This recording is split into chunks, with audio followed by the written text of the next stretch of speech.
Pai, nós te exaltamos. Seja exaltado e glorificado no nosso meio. Jesus, Tu é o nome que está acima de todo nome. Os nossos joelhos estão dobrados diante do Senhor. Seja exaltado no nosso meio, Jesus. Nós te amamos. Espírito Santo, sopra sobre nós nessa noite. De maneira única, singular, revela a Tua palavra a nós. E que hoje possamos crescer um pouco mais em entendimento, em graça e sabedoria. Revela o coração do Pai, Espírito Santo. Tu que conhece o coração de Deus, revela o coração do nosso Abba para nós. Revela um pouco mais da graça, do amor e da glória de Deus sobre nós. Espírito Santo, faz a Tua obra e seja exaltado no nosso meio. Nós te amamos, somos tão gratos por estarmos aqui juntos essa noite, reunidos em Teu nome. Oramos dessa maneira, no nome de Jesus. Amém. Amém?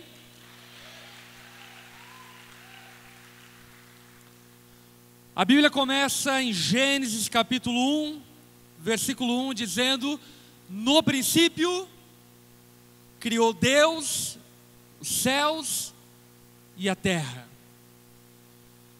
Esse versículo tão básico e simples, ele fala tantas coisas que nós precisamos prestar atenção. Por exemplo, esse versículo fala que existe um princípio, que a terra não foi eterna, e a terra não é eterna. Deus deu um princípio para a terra. No princípio, criou. Esse verbo criar, bará em hebraico, significa trazer à existência as coisas que não existem. Deus criou as coisas a partir de absolutamente nada. Com o poder da sua palavra, Ele começou a criar o universo e tudo que existe. No princípio, criou Deus os céus e a terra. Eu fico imaginando o Pai, o Filho e o Espírito Santo na eternidade conversando um com o outro. E o Espírito Santo mais pentecostal olhando para o Pai e falando: Pai, tive uma ideia, tive uma palavra de conhecimento. Vamos criar a terra. E o Pai olhando para o Espírito Santo falando: vamos, boa ideia. Para quê? Para que nós vamos criar a terra? Jesus, você sabe que se nós criarmos a humanidade, você vai ter que ser crucificado. Topa? Jesus olha com aquela cara de leão corajoso e diz: vamos para cima, vamos embora.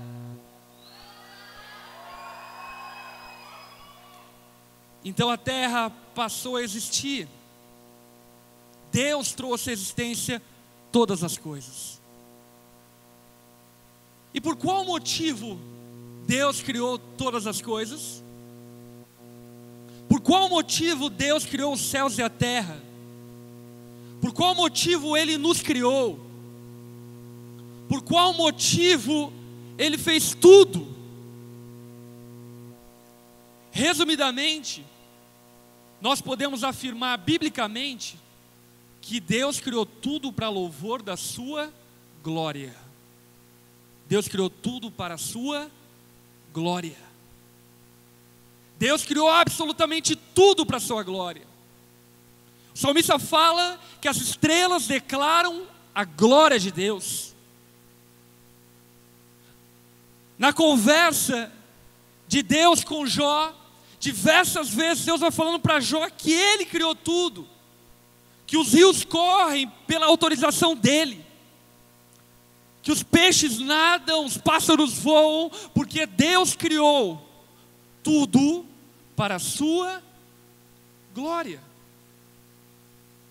Deus criou os pássaros para a glória dEle, Deus criou os peixes para a glória dEle, Deus criou as aves do céu, Deus criou as estrelas do céu, Deus criou o sistema solar, Deus criou o universo, criou a terra, criou o mar, criou os rios. Deus criou absolutamente tudo por uma razão: para a sua glória. Porque Deus te criou para a glória dele. Ele te criou para a glória dele. Agora, presta atenção. Se tudo foi criado para a adoração e para a glória de Deus, se tudo que existe deve adorar a Deus, Deus adora quem? Quem Deus adora?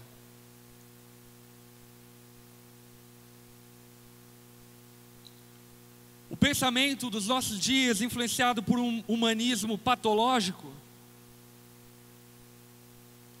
diz que Deus adora o homem. Mas a verdade bíblica é que Deus adora a si mesmo. E Deus vive para a sua própria glória. Deus não adora o homem, porque Ele é o fim de todas as coisas. Ele é o único digno de honra, louvor e glória. Tudo que existe, existe para a sua glória. E tudo que Ele faz para a sua glória. E sabe, eu acredito que talvez você esteja pensando: mas isso é óbvio. Talvez óbvio na nossa concepção teológica, mas não tão óbvio na nossa prática cristã. Porque sem querer, querendo, ou em grande parte das vezes querendo, nós acabamos tornando Deus um objeto de glória própria, enquanto tudo foi criado para a glória dele. Qual foi o pecado capital de Adão e Eva?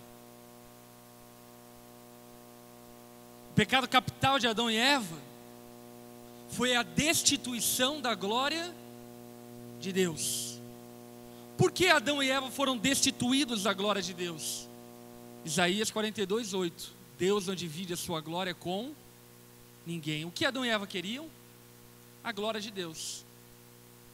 Adão e Eva queriam aquilo que pertencia a Deus. O pecado de Adão e Eva, obviamente que não foi comer uma melancia podre ou uma uva mal passada ou algo do tipo.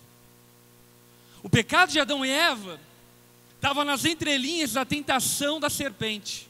No dia em que vocês comerem desse fruto, vocês serão como Deus. E quando Deus cria Adão e Eva, Deus cria Adão e Eva conforme a sua imagem e semelhança. Então por que Adão e Eva queriam ser como Deus? Adão e Eva queriam ser como Deus para criar um projeto de vanglória, um projeto de glória própria. Adão e Eva queriam ser adorados. Adão e Eva queriam a glória que pertencia a Deus. E Deus não divide a sua glória com ninguém. Por esse motivo, Adão e Eva foram destituídos da glória de Deus. Mas a destituição de Adão e Eva da glória de Deus não foi um erro no plano de Deus. Sabe por quê? Porque Deus não tem plano B, Deus tem plano A. Deus não erra no que Ele faz. Para mim, a forma mais impressionante do amor de Deus é saber que Ele nos criou, embora sabendo que nós pecaríamos, Ele teria que morrer no nosso lugar. Para mim, essa é a demonstração mais profunda do amor de Deus. Para mim, é essa coisa mais louca nas entranhas do amor de Deus por mim e por você. Deus nos criou, embora sabendo que nós nos afastaríamos dele, criando um projeto de vanglória. E o que nós vivemos como seres humanos, como humanidade, como sociedade? Projetos de vanglória. Quer uma evidência clara disso? Olha para o governo.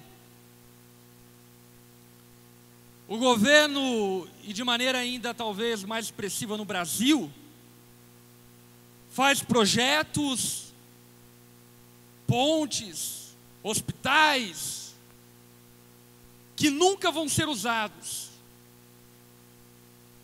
Para quê? Para bater uma foto e dizer, está aqui a minha obra. Num projeto de vanglória. Talvez o maior problema político brasileiro é que um político entra para exercer seu mandato já pensando na sua reeleição. E ele vive todo o seu mandato, não governando uma nação, mas criando um projeto de vanglória, um império, o meu império, a minha glória. E por esse motivo que nós somos tão afetados, porque definitivamente ninguém ou quase ninguém tem vivido de maneira assertiva para o motivo pelo qual foi criado. Os governos não governam para a glória de Deus, porque se governassem, tenha certeza que o Brasil seria muito diferente. Os pais não exercem paternidade para a glória de Deus. As mães não exercem maternidade para a glória de Deus. Casais não casam para a glória de Deus. E a catástrofe social, psíquica e emocional se dá justamente pelo fato de nós nos desviarmos do propósito original. De fazer convergir em Cristo todas as coisas, de fazer dele o objetivo de todas as coisas, a Ele a glória, a honra e o poder, de eternidade a eternidade. Abra tua Bíblia lá em 1 Coríntios capítulo 1.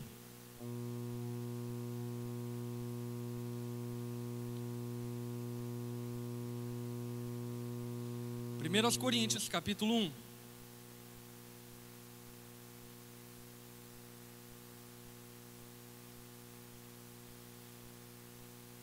A igreja de Corinto, uma igreja gentílica, uma igreja que não era de nobre nascimento, mas foi escolhida pela graça de Deus para servir a Ele. E o apóstolo Paulo vai exortar essa igreja. Mas antes de exortar essa igreja, ele diz algumas coisas interessantes. Olha só, versículo 4. Paulo diz: sempre dou graças ao meu Deus por vocês, por causa da graça que lhes foi dada por Ele em Cristo Jesus. Pois nele vocês foram enriquecidos em tudo. Nele vocês foram enriquecidos em tudo. Isso é, em toda palavra, em todo conhecimento. Porque o testemunho de Cristo foi confirmado entre vocês, de modo que não lhes falta nenhum dom espiritual, enquanto vocês esperam nosso Senhor Jesus Cristo ser revelado. O apóstolo Paulo escreve para a igreja de Corinto dizendo: igreja de Corinto, vocês foram abençoados, profundamente abençoados, vocês foram abençoados em tudo. Deus agraciou vocês de uma forma desesperada. Deus deu a vocês aquilo que vocês não tinham. Agora, sabe o que é interessante? É que logo depois disso, Paulo então vai começar a exortar a igreja de Corinto. E a primeira exortação que o apóstolo Paulo faz a respeito da igreja de Corinto era acerca das divisões que havia nela. Porque na igreja de Corinto havia uma galera que dizia: eu sou de Paulo. Paulo, o pregador da graça de Deus. E alguns diziam: não, tudo é graça, graça, graça, graça. É graça, tudo é graça. Alguns diziam: não, é Paulo. Outros diziam: eu sou de Apolo. Apolo era um erudito grego que tinha muito poder interpretativo. Apolo conseguia discernir as escrituras de uma forma muito peculiar. E algumas pessoas diziam: não, eu sou de Apolo. Outros ainda diziam: eu sou de Cefas. Quem é Cefas? Pedro. Pedro é o crente xiita, faca na caveira, sangue nos olhos. Pedro era aquele cara comprometido com a santidade ao ponto de Deus ter que dar uma visão para ele poder comer carne, porque ele não queria comer carne. Deus dando uma visão para ele, ele ainda não quer comer. Por quê? Pedro é esse cara que pregava a palavra de Deus, os mandamentos de Deus, a retidão, a verdade de uma maneira muito clara e objetiva. E alguns diziam, nós somos de Cefas. Outros diziam ainda, nós somos de Cristo. Parece ser certo dizer isso, mas não.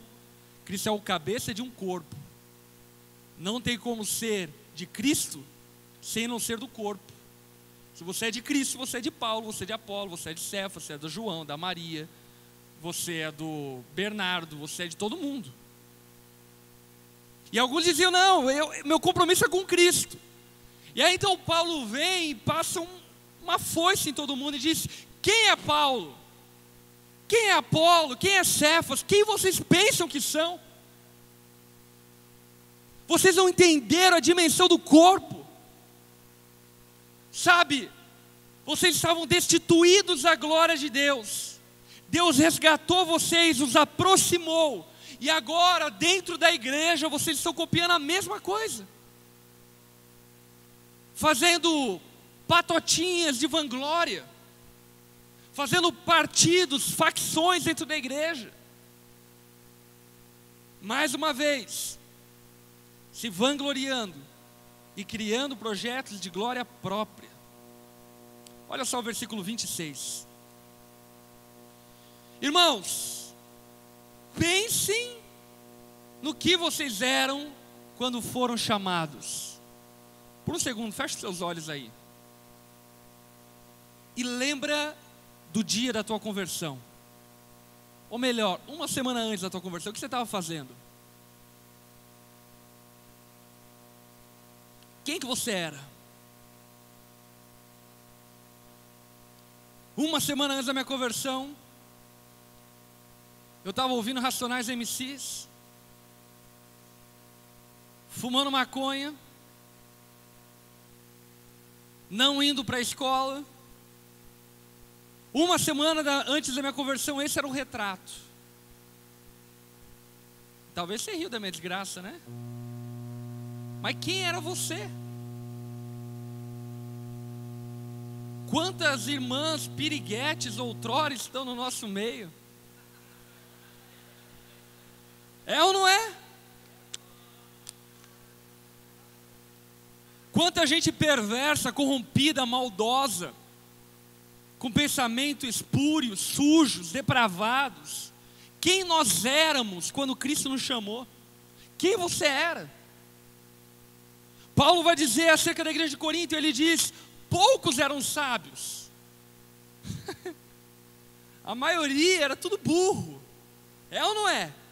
Ignorante acerca das coisas espirituais. Eu arrisco dizer que tinha um monte de gente aqui que metia o pau em crente. Falava que pastor era mercenário, que ia roubar dinheiro da igreja. Conversa de domingo entre a família, que os crentes eram tudo fanático. É ou não é? Poucos éramos sábios, nós éramos ignorantes, tolos. Não sabíamos e não conhecíamos absolutamente nada. Poucos eram poderosos. Meu irmão, a igreja ela tem uma graça especial de empoderar quem não tem poder, de maneira espiritual e de maneira social. Talvez antes de Cristo você não mandava nem na tua casa. Hoje você lidera uma célula, uma rede de célula. Poucos eram poderosos, não lideravam nem o próprio corpo.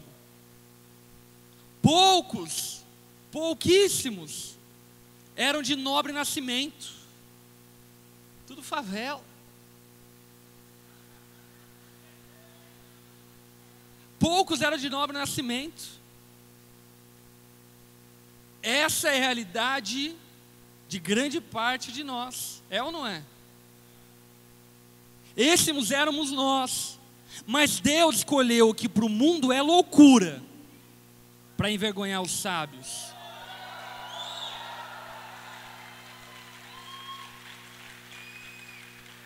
E escolheu o que para o mundo é fraqueza, para envergonhar quem é forte. Ele escolheu o que para o mundo é insignificante, desprezado, e o que nada é, para reduzir a nada o que é. A fim, qual é o fim? De que ninguém se vanglorie diante dele. Entenda uma coisa: o ponto mais alto da glória de Deus é a sua graça. A Bíblia fala que é melhor dar do que receber, sabe por quê? Porque quem dá, tem, e quem precisa receber não tem. Então quem dá é maior do que aquele que não tem. O ponto mais alto da glória de Deus é quando Ele nos dá aquilo que nós não tínhamos, quando Ele nos oferece aquilo que nós não recebíamos no passado, aquilo que não era nossa posse. E por esse motivo, Deus é glorificado pelo fato de anteriormente você não ser ninguém, mas através da graça de Cristo você tornar-se quem você está se tornando. E isso deve ser um testemunho para a glória de Deus, a fim de que ninguém se vanglorie, a fim de que ninguém se vanglorie. É, porém, por iniciativa dEle que vocês estão em Cristo Jesus, o qual se tornou sabedoria de Deus para nós, isto é, justiça, santidade e redenção, para que, como está escrito, quem se gloriar, glorie-se no Senhor. Olha quem está ao teu lado, diga a essa pessoa: quem quiser se gloriar, glorie-se no Senhor. Sabe por quê? Porque Deus não divide a sua glória com ninguém, mas Deus compartilha a sua glória com todo mundo que crê. Qual que é a diferença? Deus é o dono do futebol, o dono do campo, o dono da terra que está o campo, e o dono do universo que está a terra que tem o campo. Deus é o dono de tudo, e Ele está com a bola debaixo do braço. Deus não dá a bola para você. Deus olha para você e diz: vamos jogar bola juntos?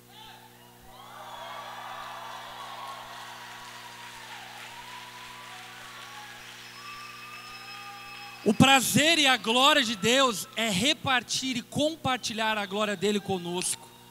É fazer aqueles que não eram ser, é fazer aqueles que não eram filhos sentarem à mesa, é fazer aqueles que eram órfãos herdeiros. E isso é a glória de Deus.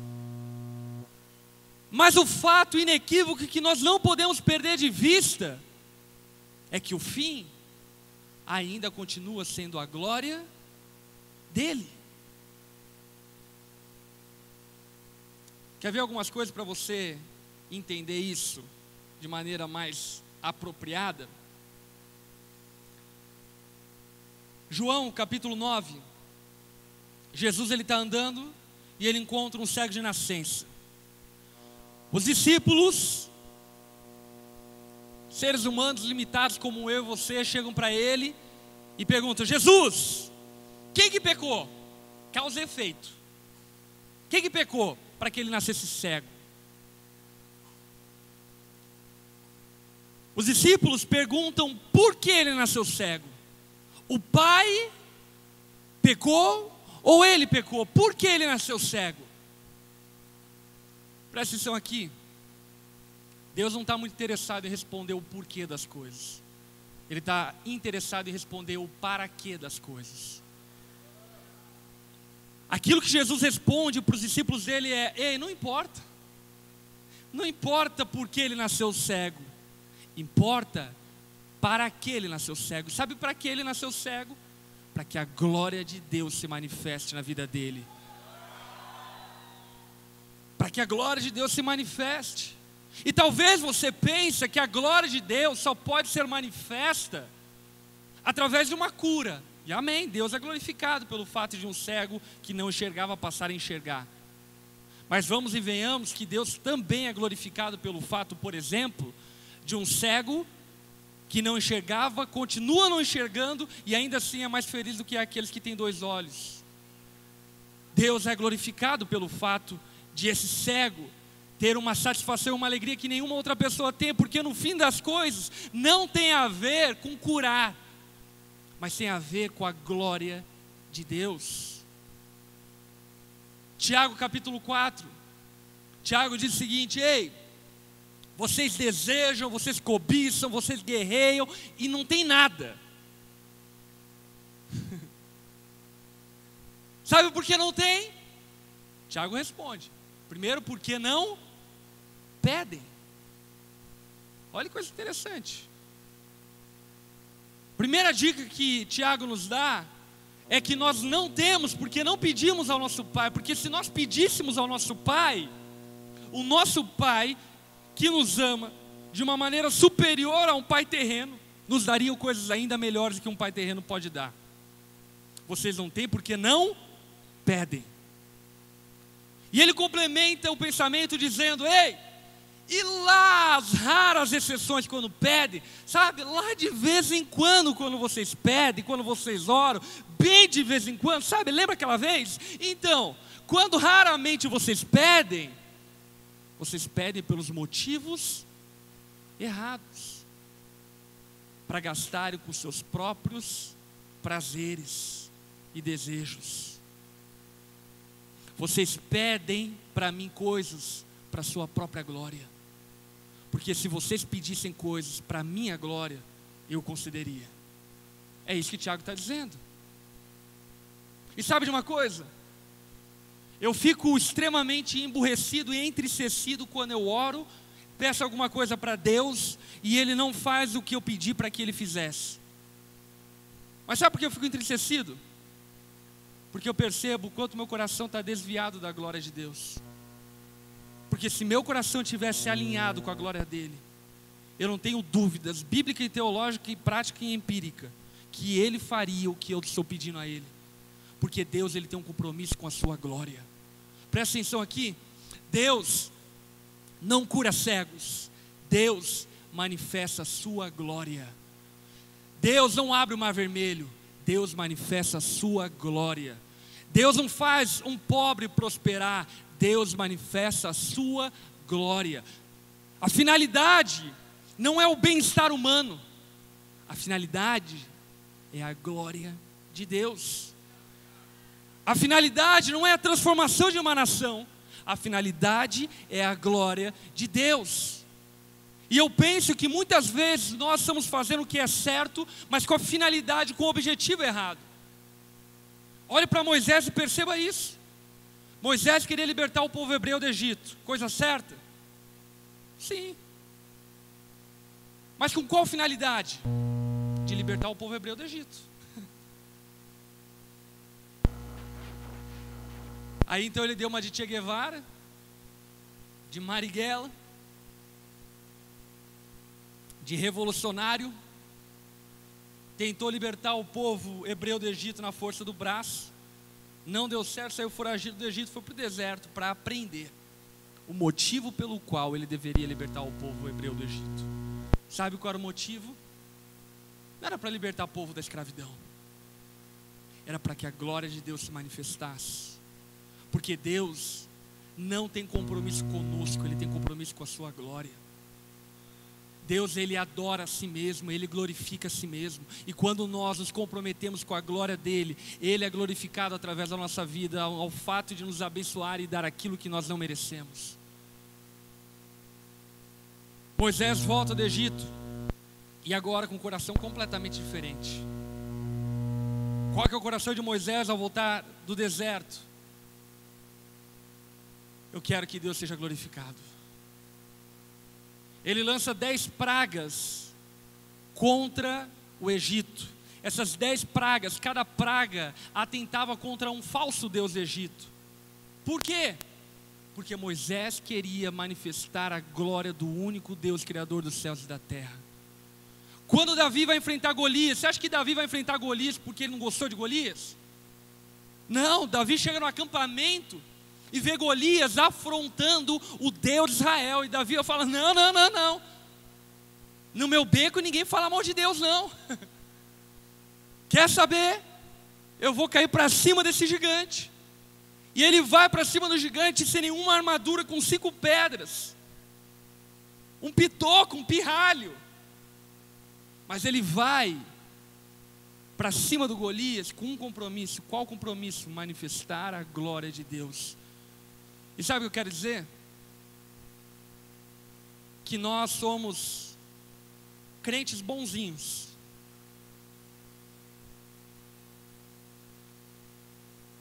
Mas ainda, como igreja brasileira, nos falta a real conversão. Cristianismo não é solidariedade não, filho. Não é filantropia. Cristianismo é compromisso com a glória de Cristo.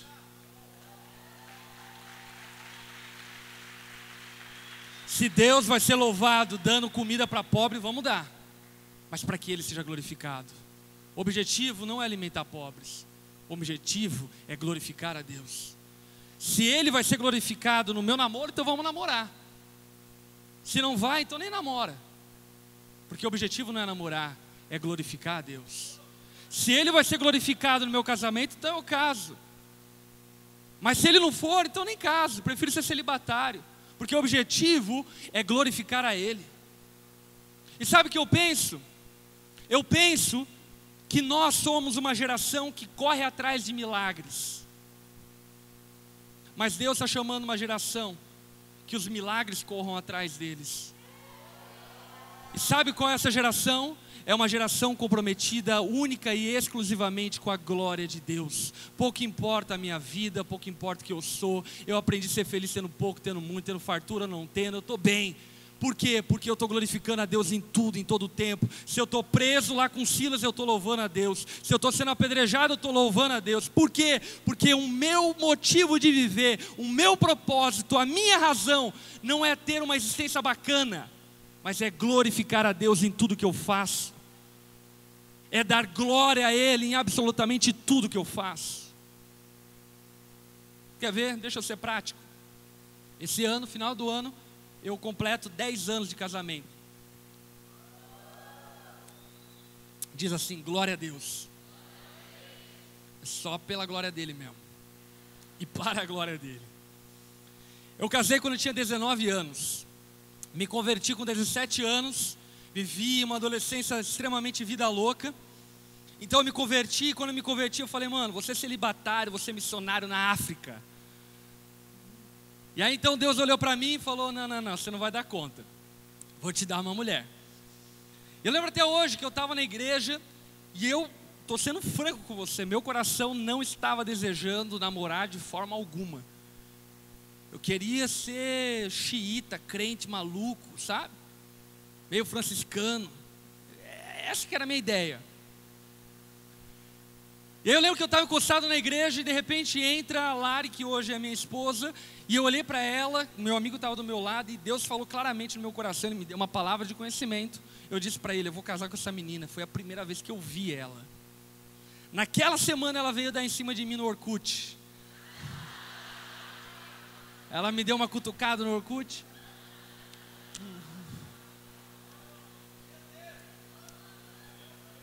Piricrente.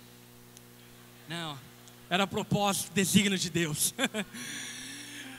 Aí ela veio dar em cima de mim, a gente começou a conversar, cara. E eu comecei a avaliar ela, eu não queria cometer erros. Então eu puxei toda a ficha criminal, antecedentes. Falei, mano, essa mina tem que ser um cordeiro imaculado. Sabe, um cordeiro santo. E aí então eu descobri que ela era de família nobre. Família de missionários letos que vieram do avivamento da Letônia para o Brasil. Vô era pastor. Família dela super crente, via numa igreja batista xiita.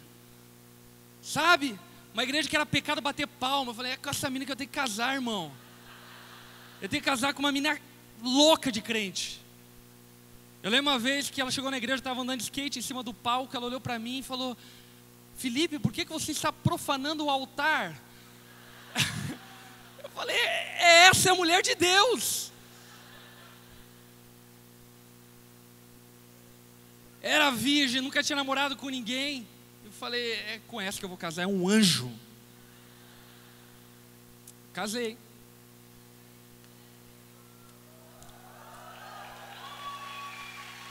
Calma aí, não bata a palma não ainda. Aí então, eu entrei no casamento e descobri que ela era um anjo caído. Era uma endemoniada louca. Louca de tudo. Eu lembro várias vezes que tentei expulsar demônio quando ela estava dormindo, não saía. Menina extremamente louca. Por isso não se encante aí, cara, com os status religiosos. Então estava lá eu com 20 anos. Ela engravidou no primeiro ano de casamento. Com 20 anos de idade, casado com uma mulher louca dentro de casa. Ela começou a me agredir, me xingava de tudo quanto é nome, tacava panela, faca. Mulher louca. Eu lembro uma vez que eu estava indo dormir, aí eu deitei, ela olhou para mim e falou, você tem certeza que você vai dormir? Eu casei com a noiva de Chuck, irmão. Louca. Agora presta atenção aqui. Com 20 anos de idade, a minha carne dizia, divorcia. Você é novo, cara. Vai viver a tua vida. Você tem que ser feliz. Mas o Espírito Santo em mim, através do exame exaustivo da palavra de Deus, leia a Bíblia, miserável. Leia a Bíblia.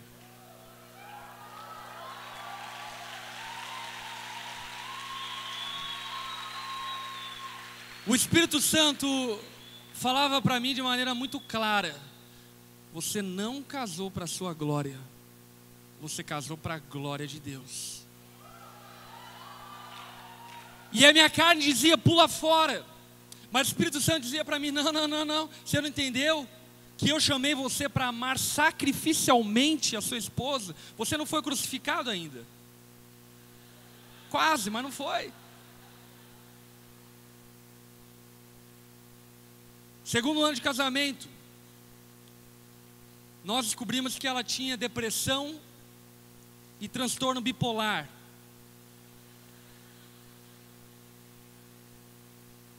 Quatro anos de casamento, nós já tínhamos nossos 2 filhos, com uma mulher louca dentro de casa. Mas no 4º ano, Deus começa a fazer uma obra nela. Eu tive o privilégio de ver a minha esposa entregando a vida a Jesus e batizar a minha esposa na frente da igreja inteira, como pastor, batizando a esposa. Deus transformou o meu casamento. Mas sabe de uma coisa? Eu estava muito convicto de uma coisa: se Deus transformar meu casamento, glória a Deus. Mas se eu tiver que morrer do lado de uma mulher louca para que Deus seja glorificado com a minha fidelidade, com o meu amor, com o meu sacrifício por ela, eu vou ser dessa maneira e vou ficar com ela até o final da minha vida.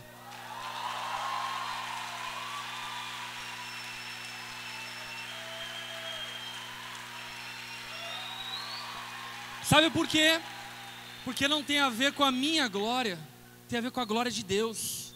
E é isso que os cristãos não estão entendendo. Eles pensam que Deus vive para a sua glória. E nós precisamos reavaliar o nosso cristianismo. O nosso cristianismo precisa apontar para Deus e não para nós. Tem a ver com Ele, não conosco. Ele é o fim, não nós. Nós existimos como um meio de glorificação. Nós somos vasos da sua misericórdia, para que Ele seja glorificado através de nós como vasos de honra. Tem a ver com Ele. Meu ministério, vou contar e já vou ir para o final. A Onda Dura, esse ano completou 11 anos de ministério. 11 anos atrás, 12 anos atrás eu me converti. Sou filho de pastor, cresci dentro da igreja, mas nunca havia conhecido a Cristo. E 12 anos atrás, em meio a um teísmo, um ceticismo profundo, Cristo me alcançou, eu tive uma experiência muito louca com Ele, me converti, entreguei minha vida a Ele. Meu primeiro ano de conversão, eu li 8 vezes a Bíblia, para entender o motivo pelo qual eu cria, em quem eu cria, o que eu cria e assim por diante. E a partir do momento que eu comecei a ler a Bíblia, Deus começou a suscitar em mim um desejo insano, de querer fazer uma igreja que a igreja não alcançava.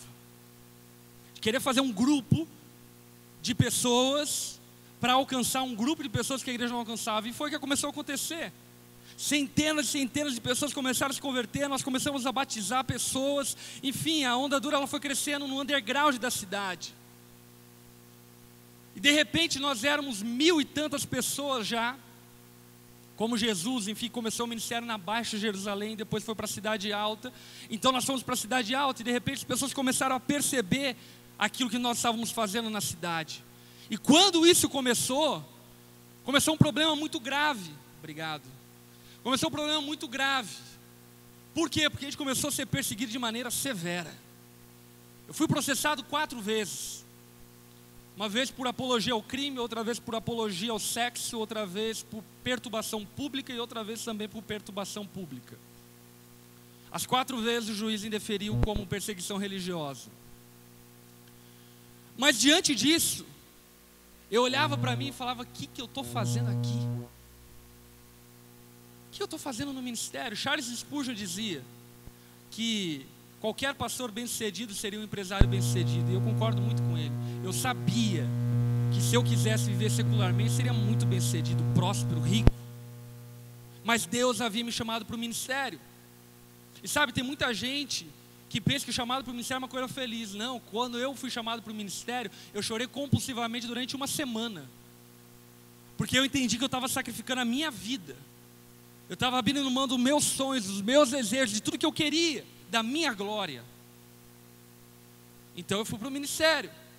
E diante disso tudo, ainda vivendo aquelas crises conjugais dentro de casa, ainda vivendo uma limitação financeira absurda, porque as pessoas pensam que pastor ganha dinheiro, né?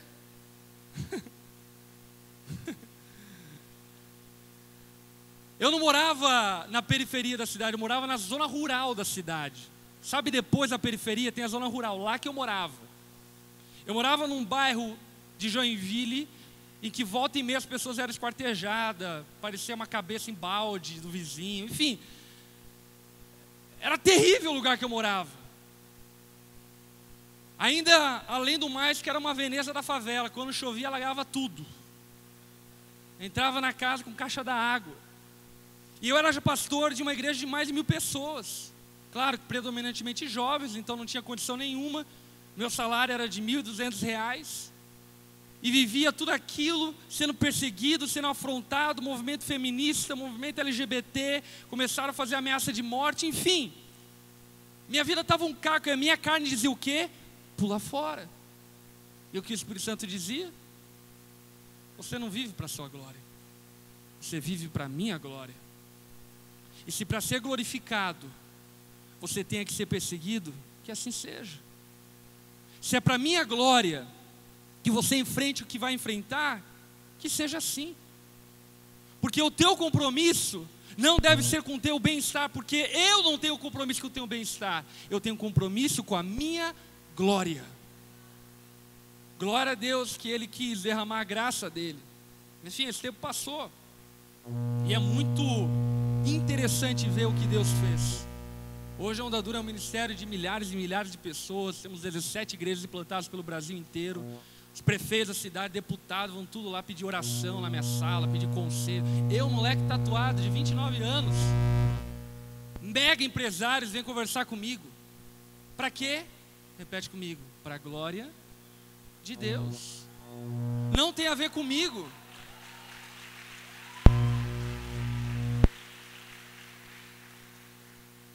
Não tem a ver comigo. Não tem a ver com você. Não tem a ver com essa igreja. Tem a ver com uma única razão de tudo existir: a glória de Deus. E sabe, essa geração precisa se apaixonar pela glória de Deus. De verdade, velho. Você não deve estudar para querer ter uma boa profissão no futuro. Você deve estudar para ser o melhor aluno, ser o melhor profissional, para ter a maior influência. E quando tiver a maior influência, você diga: isso tudo é para a glória de Deus.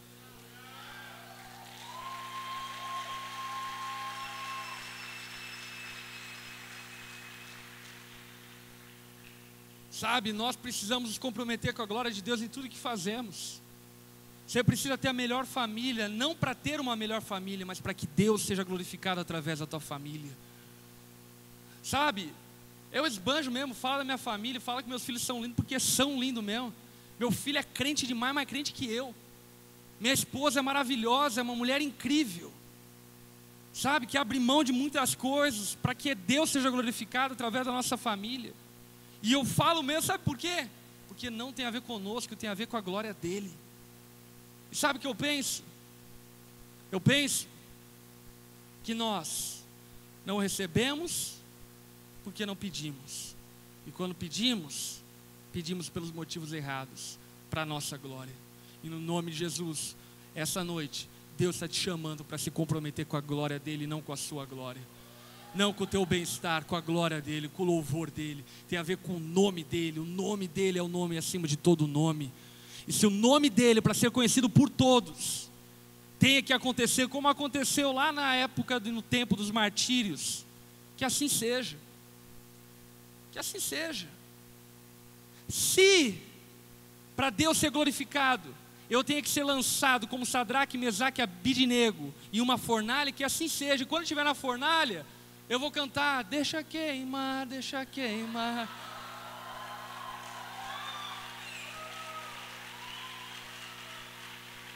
Sabe por quê? Porque nós somos uma geração que canta deixa queimar aqui na igreja. Mas a gente não deixa queimar na faculdade. A gente não deixa queimar na nossa casa. A gente não deixa queimar nas ruas. A gente não deixa queimar onde nós estamos. Sabe por quê? Porque nós usamos da igreja um ambiente para a nossa glória e não para a glória de Deus. Nós precisamos nos comprometer com a glória de Deus, porque quem tem compromisso com a glória dele, ele tem compromisso com essas pessoas. E elas não precisam pedir milagres, milagres correm atrás delas.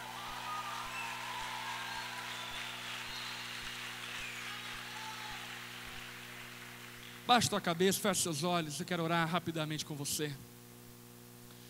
Se nessa noite o Espírito Santo te convenceu, está te chamando a um arrependimento. Se o Espírito Santo está dizendo a você, você é essa pessoa que tem vivido para a sua própria glória. Não perca tempo, fique em pé, eu quero orar por você, se você precisa de arrependimento em relação a isso.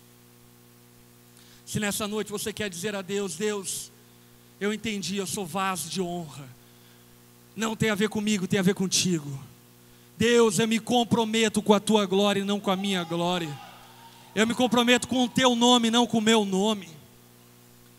Sabe como nós podemos dizer que vivemos para a glória de Deus, se quando somos promovidos, a nossa oferta na igreja nem aumenta, cara?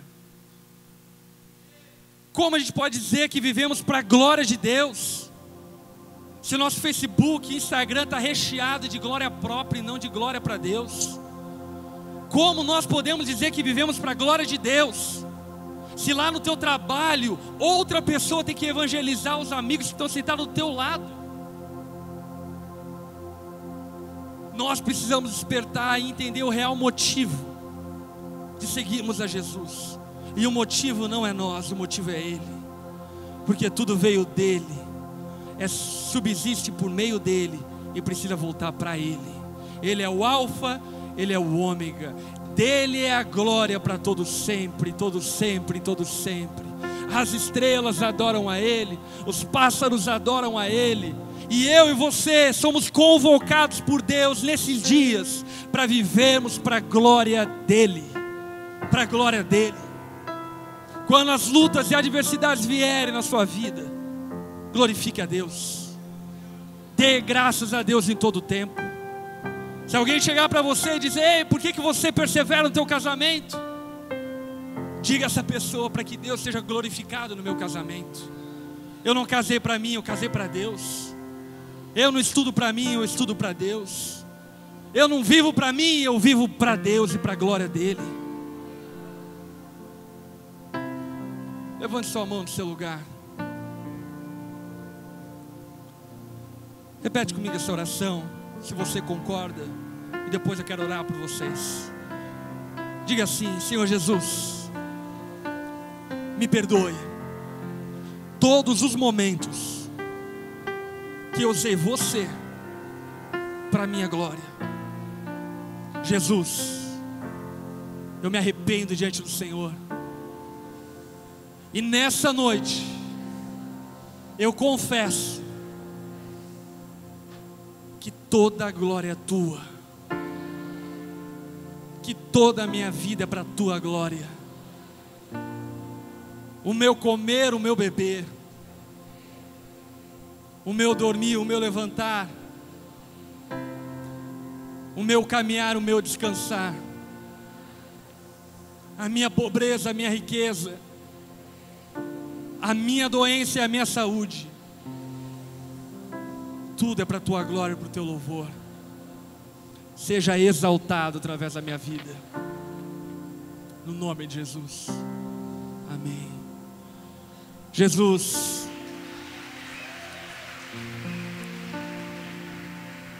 Jesus, obrigado pela sua generosidade. Obrigado porque quando nós ainda não te amávamos, o Senhor nos amou. Nos amou, enxergando em nós vasos de honra para reter a tua glória. Obrigado, Jesus, por compartilhar a tua glória conosco. Obrigado por nos tornar participantes da sua glória eterna e perpétua. Jesus, faz algo novo nessa geração. Converta genuinamente o nosso coração. Livra-nos de uma religião fria, de uma religião morta. Livra-nos, ó Pai, de nós mesmos. Livra-nos dos nossos projetos de glória. E, Senhor, ser exaltado, ser glorificado, seja majestificado. Jesus, nós clamamos a Ti por um milagre na nossa nação. Não para que a nossa nação seja uma melhor nação, mas para que a nossa nação saiba que existe um Deus exaltado e glorificado acima de todas as coisas. Que todo joelho se dobre, toda língua confesse diante da tua glória que tu és Senhor Jesus. Jesus, a começar aqui em nós nessa noite, começa, Pai, o mover de milagres, de maravilhas, de poder em tudo que nós fazemos, Jesus. Não para o nosso bem-estar, não para a nossa fama, não para a nossa facção, não para o nosso partido teológico, não para o nosso gueto gospel, mas para a tua glória, para o teu louvor. Porque teu é o louvor para sempre, pelos séculos dos séculos, amém. Nós te exaltamos, Jesus, no nome de Jesus que oramos, amém, amém.